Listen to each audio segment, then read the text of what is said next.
3-4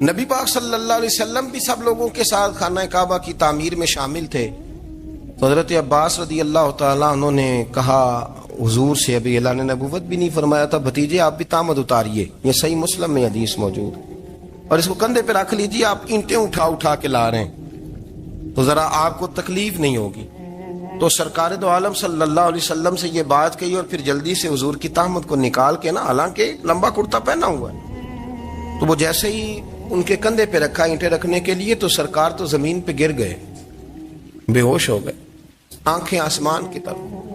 اور پھر حضور پکار رہے ہیں، آزاری آزاری آزاری، میرا تامد دے دو، میرا تامد دے دو. کبھی کوئی شخص اس وجہ سے بھی بے ہوش ہوا ہے کہ میرے وجود سے کپڑا اتر گیا ہے؟ حالانکہ سرکار پر وہ بے ہوشی بھی نبی پاک کا وہ جو غلبہ ہے نا شرم و حیا کا، اس کی وجہ سے ہو. ورنہ تو حضور فرماتے ہیں کہ میری آنکھیں سو جاتی ہیں، دل تو میرا اس عالم میں بھی جاگتا رہتا ہے. تو سرکار زمین پہ تشریف لے آئے، آنکھیں میرا تامد دے دو، میرا تامد دے دو. تو جلدی سے انہوں نے تامد دیا تو حضور نے باندھ لیا. پھر طبیعت مبارک میں تسلی ہوئی. یعنی ہم اس رسول کے غلام ہیں کہ جن کے تو وجود سے کپڑا اتر جائے تو حضور برداشت نہیں کرتے، قبول نہیں فرماتے، تکلیف شروع ہو جاتی. لیکن یہاں نوجوان ہیں اور بڑا قد کاٹ ہے اور بڑے بڑے سمجھدار لوگ ہیں، گرمی آتی ہیں تو شارٹ کپڑے پہن کے گھومتے ہیں. ان کو خیال نہیں کہ یہ وہ والا لباس ہے جو باہر تو کیا گھر میں اماں کے سامنے نہیں پہننا چاہیے، بہنوں اور بیٹیوں کے سامنے نہیں پہننا چاہیے. آپ کی گفتگو میں شرم و حیا ہو، آپ کے لب و لہجے کے اندر حسن ہو. آپ کو پتہ ہے نبی پاک صلی اللہ علیہ وسلم نے فرمایا میری امت میں سب سے زیادہ حیا کرنے والے عثمان غنی ہیں. عثمان غنی سب سے زیادہ حیا کرنے والے. آپ فرمایا کرتے تھے جب سے حضور کا چہرہ دیکھا ہے میں نے کبھی اپنی شرمگاہ بھی نہیں دیکھی، میں نے آنکھوں کا وضو نہیں توڑا، اور جب سے حضور کے دست مبارک میں نے بیعت کے لیے سیدھا ہاتھ بڑھایا تو پھر سیدھا ہاتھ میں نے کبھی گندگی کو نہیں لگایا. حیات. آپ باتھ روم کے اندر بھی غسل فرماتے تھے تو کپڑوں سمیت کرتے تھے. کسی نے کہا حضرت جی واش روم کے اندر کیوں نہیں کپڑے اتارتے؟ آپ فرمانے لگے باہر بندوں سے حیا کرتا ہوں، اندر جاتا ہوں تو رب سے حیا آنی شروع ہو جاتی، وہ تو دیکھ رہا ہے نا. تو میں جو بات آپ کی خدمت میں عرض کرنا چاہتا ہوں اس کو آپ سمجھیے گا میرے عزیز، کہ شرم والا مزاج، گفتگو بھی شرم والی، آنکھیں بھی شرم والی، لباس بھی شرم والا، دوستی یاری بھی شرم والی، بہت ساری ایسی باتیں. دیکھیں نا آپ ذرا، میں نے کہا کہ باتوں کو سن کے گزر نہ جایا کریں، اس کی گہرائی پر غور کریں. حضور علم کا سمندر ہے، سرکار سے زیادہ علم دنیا میں کسی کے پاس موجود نہیں ہے، اور صحابہ کو موقع ملا ہوا ہے اس سمندر سے فیض لینے کا. لیکن ان کی حالت یہ ہے کہ حضرت علی المرتضیٰ فرماتے ہیں 14 دن گزر جاتے. حضور سے کوئی سوال پوچھنا ہوتا تھا پر میں شرم کے مارے نہیں پوچھ پاتا تھا. 14 دن بخاری شریف میں موجود ہے. ایک دن نبی پاک صلی اللہ علیہ وسلم نے پوچھا صحابہ سے کہ وہ کون سا درخت ہے جس کے پتے نہیں گرتے، اور وہ درخت اس طرح ہے جس طرح مومن ہوتا ہے، وہ درخت میرے مومن کی طرح بتاؤ. حضرت عبداللہ ابن عمر فرماتے مجھے پتا تھا کہ وہ کھجور کا درخت ہے، لیکن چونکہ ابو بکر صدیق بھی بیٹھے ہیں، عمر فاروق بھی بیٹھے ہیں، مولا علی بھی بیٹھے ہیں، عثمان غنی بھی بیٹھے ہیں، اتنے جید لوگ بیٹھے ہیں، تو مجھے حیا آتی تھی کہ میں کیوں جواب دوں. کہتے سرکار نے کئی دفعہ پوچھا، لوگوں نے کئی اور درخت بتائے، پر فرمایا تمہارا جواب درست نہیں ہے. آپ حیا کے اس پہلو پر غور کریں کہ سوال کا جواب آتا ہے، سوال کا جواب، یعنی مجھے سوال کا جواب آتا اور پھر میں دوں نہ، مجھے بدہضمی نہ ہو جائے گی. یہ کیسے ممکن ہے کہ میری رات گزر جائے، مجھے پتا بھی تھا اور میں نے بتایا نہیں. بہت سارے لوگ آ کے بہت ساری باتیں بتاتے ہیں، بہت ساری باتیں وہ سمجھاتے ہیں، تو ہم غور سے ان کا چہرہ دیکھنے لگ جاتے ہیں، کہتے ہیں یار اس کا تو دعویٰ تھا کہ میں سمجھنے آتا ہوں، یہ تو ہمیں سمجھا رہا ہے، چلو الحمدللہ ہم سمجھنے کو تیار ہیں. لیکن میرے عزیز پتہ بھی ہے جواب کا، علم بھی ہے، لیکن فرماتے ہیں میری حیا نے مجھے اجازت نہ دی کہ میں جواب دوں. آپ فرماتے ہیں پھر حضور سے صحابہ نے عرض کی کہ یا رسول اللہ آپ ہی بتا دیں وہ درخت کون سا ہے. تو حضور نے فرمایا بھئی وہ کھجور کا درخت ہے. تو آپ فرماتے ہیں میں دل ہی دل میں کہہ رہا تھا کہ الحمدللہ میرا جواب درست ہے، حالانکہ میں نے جواب دیا ہی نہیں. تو لفظوں میں حیا، جملوں میں حیا، آنکھوں میں حیا، اٹھنے میں حیا، بیٹھنے میں حیا، چلنے میں حیا ایک خوبصورت حسن ہے. اور نبی پاک صلی اللہ علیہ وسلم نے فرمایا جب تو بے حیا ہو جائے نا پھر تو آزاد ہے، پھر تو جو مرضی کا، پھر تو جو. اس لیے بزرگ جب کسی کو بے حیا کہتے تھے نا،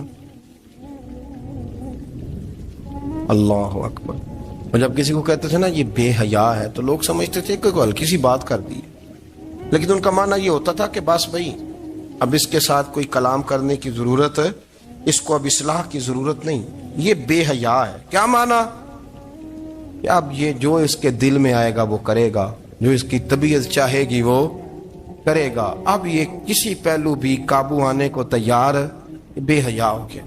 بے حیائی بہت بڑا عیب ہے. اور جو لوگ کہتے ہیں کہ ہمیں بالکل آزادی ہونی چاہیے، ہمارا اپنا جسم ہے تو ہماری اپنی مرضی چلے گی. ایک وزیر صاحب ہیں، پتہ نہیں میں ان کو جانتا تو نہیں، انہوں نے سینٹ میں تقریر کی ہے، میں نے ان کی بات سنی ہے. اس نے کہا نہیں بھائی، جسم رب کا ہے تو مرضی بھی تو رب کریم کی چلے گی، اور مرضی بھی اللہ کی. یہ مجھے تھوڑا سا مسئلہ ہے جسم پر، کبھی کبھی مجھے کثرت سفر سے الرجی ہو جاتی ہے. میرے ساتھ لوگ نا دل سے پیار کرتے ہیں، شاید ہی کوئی اچھا ڈاکٹر ہو جس تک میرے سنگی مجھے لے کے نہ گئے ہوں، پر جسم اللہ کا ہے نا، مرضی بھی جب چاہے گا صحت دے گا. کیوں کچے کاموں میں لوگ پڑ گئے، کیوں غلط لوگ سوچ میں پڑ جاتے ہیں؟ یہ اسی کا ہے. اور جب وہ چاہے گا، آپ اس بات کو اچھے طریقے سے سمجھ لیں کہ جو اپنی مرضی چوکوں چوراہوں میں کر رہے ہوتے ہیں نا، جو مرضی گاندمند، وہ جانور ہوتے ہیں، وہ جانور ہوتے ہیں جو نہ چونک دیکھتے ہیں نہ گلی دیکھتے ہیں، نہ انہیں پتہ ہوتا ہے کہ جگہ کون سی ہے. وہ انسان، میں نے کہہ دیا جو میں نے کہنا تھا، میں نے کہہ دیا، وہ جانور ہوتے. اور جو کچھ انسان ہوتے ہیں نا، ان کے اندر کچھ نہ کچھ پھر شرم حیا بھی ہوتی ہے. وہ چوکوں چوراہوں میں وہ حرکتیں اور وہ کام نہیں کرتے جو جانور کرتے ہیں. ان کے لیے بڑے پردے ہوتے ہیں، ان کے لیے بڑی باتیں ہوتی ہیں، ان کے لیے بڑا کچھ ہوتا ہے. جو بالکل آزاد ہو جائے، کوئی پتہ نہ ہو کس وقت کیا کہنا ہے کیا کرنا ہے، تو پھر وہ دائرہ انسانیت سے خارج ہو جاتا ہے. ہم آپ کو کیا دعوت دیں؟ آپ تو وہ باتیں کر رہے ہیں جو اسلام کا انسانیت کے حق میں بھی ٹھیک نہیں. آپ تو وہ والی باتیں کر رہے ہیں ان کا انسانیت بھی تقاضا نہیں کرتی کہ یہ باتیں ہونی چاہیے. لیکن ایک بات، میں تو جذباتی نہیں ہوتا، میں بڑے غور سے چیزوں کو دیکھتا ہوں، سنتا ہوں. اور نہ میں ان موسمی مینڈکوں کی، وہ مجھے عاتق صاحب کہنے لگے جی بڑے بڑے مولوی ایک بندے کے ساتھ بیٹھے ہوئے ہوتے تھے اور وہ روزے میں بڑے بڑے درس دیتا تھا تو وہ بھی فلانی حرکتیں کر رہا ہے. تو میں نے کہا ہم نے تو پرانا کہا تھا کہ موسمی مینڈک ہے، تو پرانے کہہ رہے ہیں کہ اداکار ہے. تو وہ جہاں کاسٹ کریں گے وہاں وہ اداکاری کرے گا. آپ کسی مذہبی جگہ کر لیں تو وہاں کر لے گا، کہیں اور جگہ کریں گے تو ہم تو پرانا کہہ رہے ہیں. تو کسی کو کبھی سمجھ آتی ہے تو کسی کو کبھی اور جگہ جا کے سمجھ آتی ہے. خوشبو ہے جو عالم میں تیری ہے، گلے چیدہ قسموں سے بیان تیرے اوصاف حمیدہ. خوشبو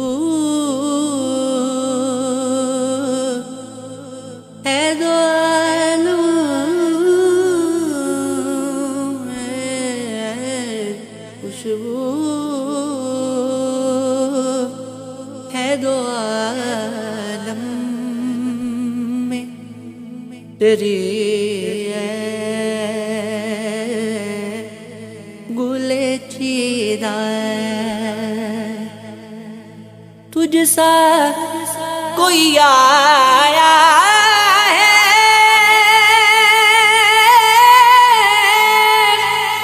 نیا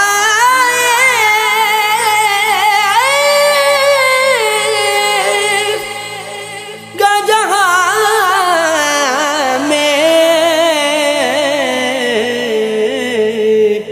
دنیا